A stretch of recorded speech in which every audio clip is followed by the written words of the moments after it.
Bully grabbed new student's chest. Her military training shocked everyone.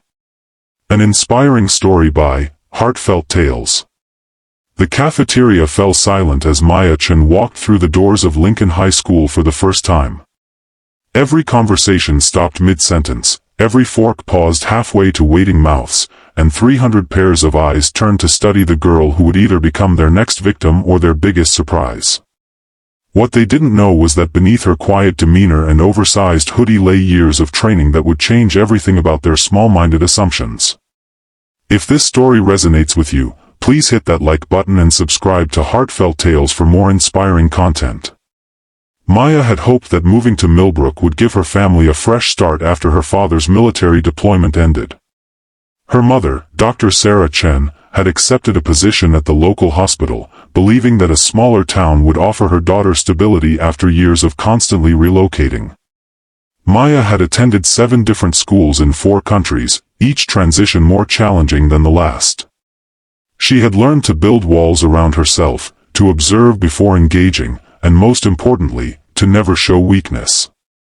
As she navigated the unfamiliar hallways with her class schedule clutched tightly in her hand, Maya could feel the weight of curious stares following her every step.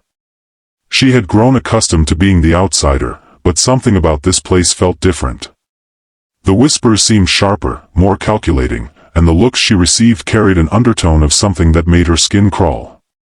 It was during third period chemistry when she first encountered them. Tyler Matthews, the star quarterback whose father owned half the businesses in town, and his 2 loyal followers, Jake and Brett.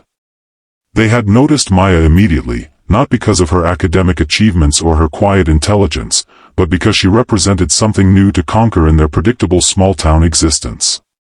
Well, what do we have here? Tyler's voice cut through the classroom chatter as Maya tried to focus on her lab assignment. The mysterious new girl thinks she's too good to talk to anyone. Maya kept her eyes on her notebook, writing down observations about the chemical reaction taking place in her beaker. She had dealt with bullies before in every school she had attended. The key was to remain invisible, to not give them any reason to single you out. But Tyler Matthews wasn't the type to be ignored. "I'm talking to you, ninja girl," he said, using a mocking tone that made several classmates snicker. "What's with the silent treatment? Can't speak English?" The teacher, Mr. Henderson, was busy helping students at the front of the classroom and seemed oblivious to what was happening in the back corner where Maya had chosen to sit. She took a deep breath and continued her work, remembering her father's words about choosing battles wisely. But Tyler wasn't finished. He moved closer, his presence looming over her desk. "You know, in a small town like this, we like to get to know our new residents. Especially pretty ones who think they're mysterious." Maya's jaw tightened, but she remained focused on her assignment. She had learned that engaging with bullies often escalated situations unnecessarily. However, what she couldn't have predicted was Tyler's next move. "Maybe you need some help warming up to people," Tyler said, and before Maya could react, his hand shot out toward her chest. The reaction was instantaneous and devastating. Maya's training kicked in like a perfectly calibrated machine. Years of martial arts instruction from her father, a former Special Forces officer, had taught her that personal safety came before social consequences. Her body moved with fluid precision as she grabbed Tyler's wrist, twisted it at an angle that sent shockwaves of pain up his arm, and used his own momentum to send him crashing into the lab bench behind him. The sound of breaking glass and Tyler's cry of shock echoed through the classroom as chemical solutions spilled across the floor and Tyler found himself flat on his back, staring up at the ceiling tiles with a look of complete bewilderment. The entire classroom erupted into chaos. Students backed away from the mess, Mr. Henderson rushed over demanding explanations, and Tyler's friends stood frozen in disbelief as their supposedly invincible leader struggled to get back on his feet while clutching his wrist. "What happened here?" Mr. Henderson demanded, looking between Maya, who stood calmly beside her desk, and Tyler, who was still trying to process what had just occurred. "Tyler tried to grab me inappropriately," Maya said quietly, her voice steady despite the adrenaline coursing through her veins. I defended myself. She attacked me. Tyler shouted, his face red with embarrassment and pain. She came out of nowhere like some kind of crazy person. But the other students had seen everything. Sarah Martinez, who sat 2 seats away, spoke up immediately. No, Mr. Henderson. Tyler was bothering her all period, and then he tried to, touch her. She just protected herself. Several other students nodded in agreement, their expressions showing a mixture of shock and newfound respect for the quiet new girl who had just proven she wasn't going to be anyone's victim. Mr. Henderson's expression darkened as he looked at Tyler. Mr. Matthews, you'll be going to the principal's office immediately. Miss Chen, please gather your belongings. I'll need you to give your account of what happened to Principal Williams. As Maya packed her notebook and pen, she could feel the shift in the classroom atmosphere. Where there had been indifference before, there was now intense curiosity. Where there had been dismissal, there was now cautious respect. She had crossed a line that couldn't be uncrossed, and she knew that her time at Lincoln High School would be defined by this moment. The next few hours were a whirlwind of meetings, phone calls, and paperwork.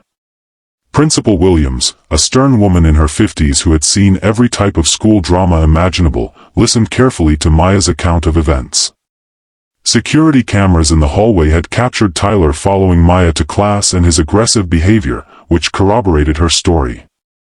Miss Chen, Principal Williams said after reviewing all the evidence, while I don't condone violence in my school, it's clear that you were defending yourself against unwanted and inappropriate contact. Mr. Matthews will be suspended for 3 days and will face additional consequences. However, I want to discuss with you and your mother about anger management resources. Maya looked up sharply. I'm not angry, Principal Williams. I was protecting myself from assault. There's a difference. The principal studied her for a moment, recognizing something in Maya's composed demeanor that suggested this wasn't a reaction born from rage, but from training and necessity. Tell me about your background, Miss Chen. This wasn't a typical teenage response to harassment. Maya took a deep breath and began to share her story. She told Principal Williams about growing up in a military family, about her father's belief that his daughter should be able to protect herself in any situation, and about the years of martial arts training that had become as natural as breathing. She explained how they had moved frequently, how she had learned to assess threats quickly, and how she had hoped that Lincoln High School would be different. I never wanted to hurt anyone, Maya said quietly. I just wanted to be left alone to do my work and maybe make a few friends. But I won't let anyone put their hands on me without permission. My father taught me that my body belongs to me, and I have the right to defend it. Principal Williams nodded slowly, understanding beginning to dawn in her eyes. Miss Chen, I think we may have misjudged this situation. Would you be willing to share your story with some of our students?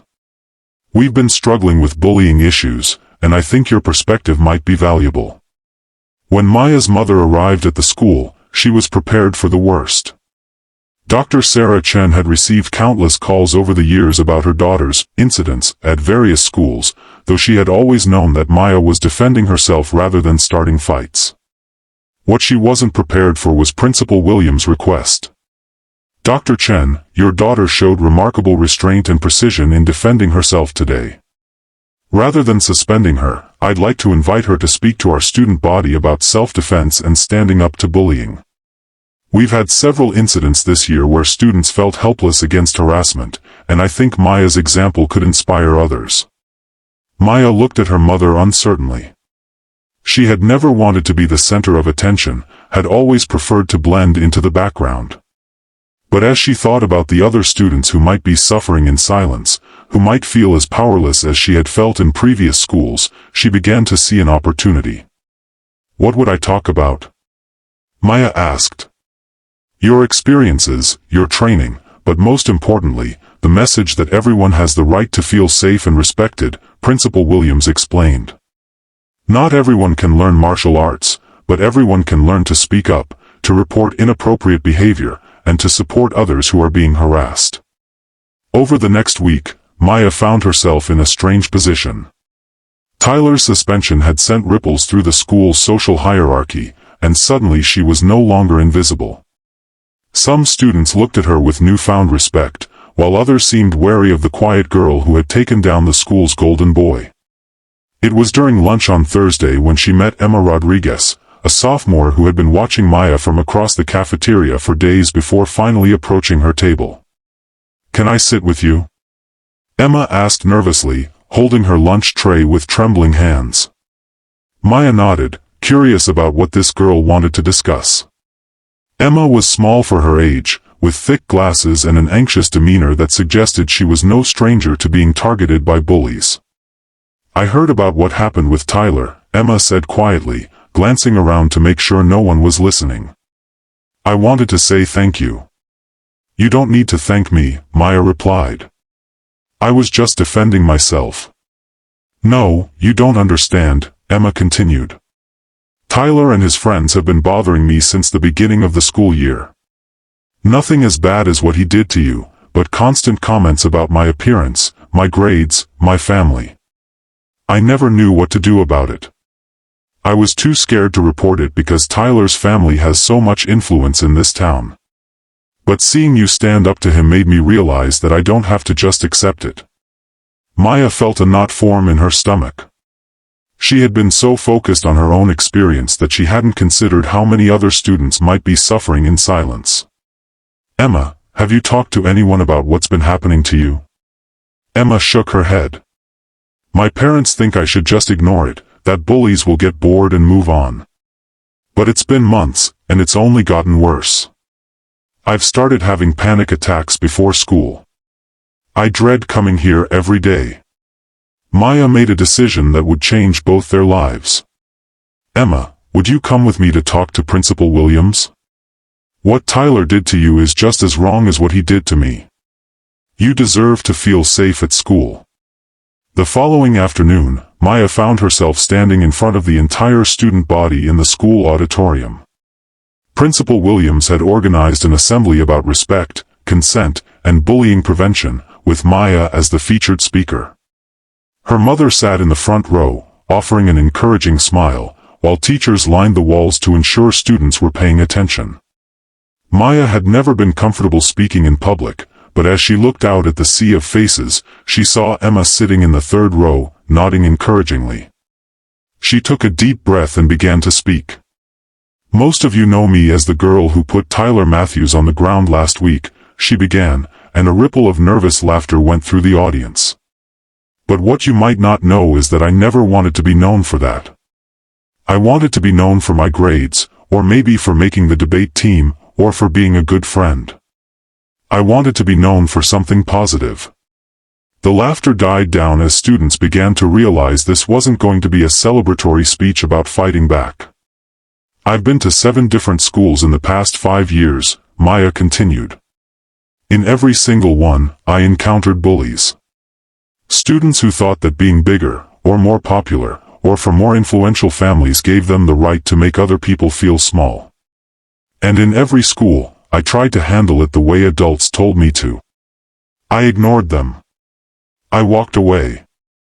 I reported them to teachers who were too busy or too intimidated to do anything meaningful about it." She paused, scanning the faces in the audience, seeing recognition in many eyes. "But here's what I learned, ignoring bullies doesn't make them go away. Walking away doesn't protect you or the next person they target. And staying silent about harassment and assault doesn't keep you safe, it just makes you suffer alone." Maya's voice grew stronger as she continued.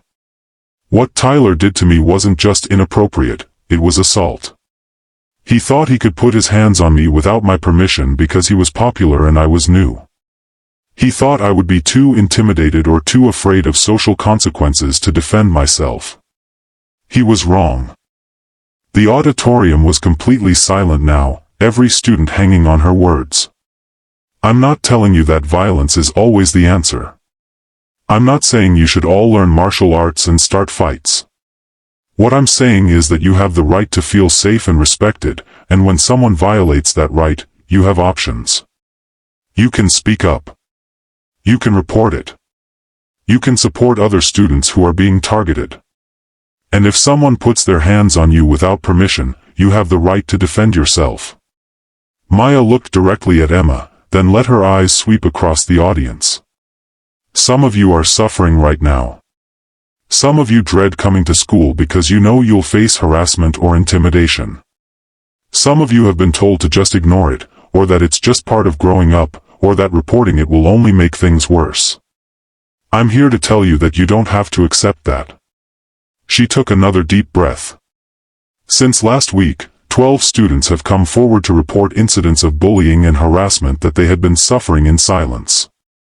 12 students who found the courage to speak up because they saw that someone would listen and take action.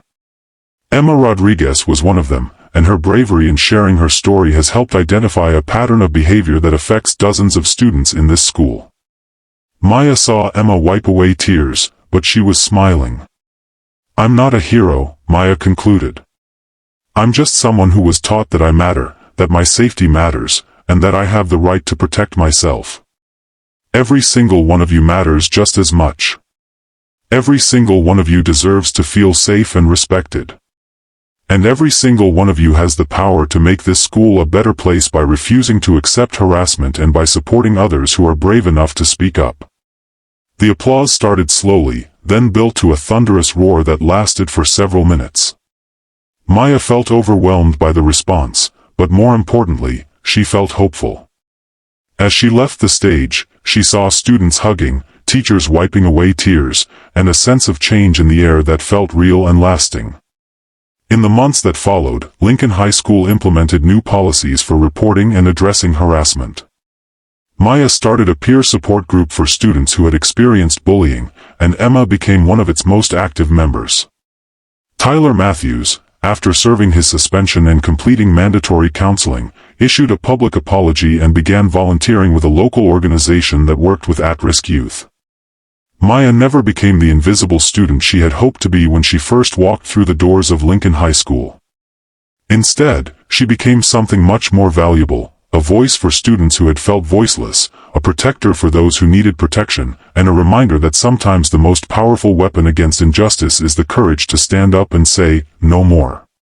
Her mother often watched her daughter with a mixture of pride and amazement, seeing how the quiet, guarded girl she had worried about had blossomed into a confident young woman who used her strength to lift others up. Maya had found her place not by hiding from the world, but by refusing to let the world define her on anyone else's terms. The story of Maya Chen became legend at Lincoln High School, not because she had shown superior fighting skills, but because she had shown something even more powerful, the courage to stand up for herself and others, and the wisdom to turn a moment of conflict into a catalyst for lasting change. As Maya prepared to graduate 2 years later, she reflected on how much had changed since that day in chemistry class. She had formed deep friendships, excelled academically, and created a legacy of empowerment that would continue long after she left for college. Most importantly, she had learned that being different wasn't something to hide from, but something to celebrate and use to make the world a better place. The last entry in her high school journal read, "I came to Lincoln High School hoping to be invisible. Instead, I learned that the most important thing any of us can do is to be visible for the right reasons, to stand up for what's right, to protect those who need protection, and to use whatever skills and strength we have to create positive change. Some people are born to blend in. I was born to stand up." Thank you for watching this powerful story from Heartfelt Tales. If Maya's courage inspired you, please show your support by hitting that like button. It helps us reach more people who need to hear these important messages. Share this video with friends and family who might benefit from Maya's story of standing up to bullying and finding inner strength. Don't forget to subscribe to Heartfelt Tales and ring that notification bell so you never miss our latest inspiring stories. We upload new content every week featuring real people making extraordinary differences in their communities and the lives of others. What did you think of Maya's story? Have you or someone you know faced similar challenges? Share your thoughts and experiences in the comments below. Your story might inspire our next video. Together, we can create a community where everyone feels empowered to stand up for themselves and others. Until next time, remember that you have the power to change your story, and sometimes the most important battles are the ones we fight not just for ourselves, but for those who come after us.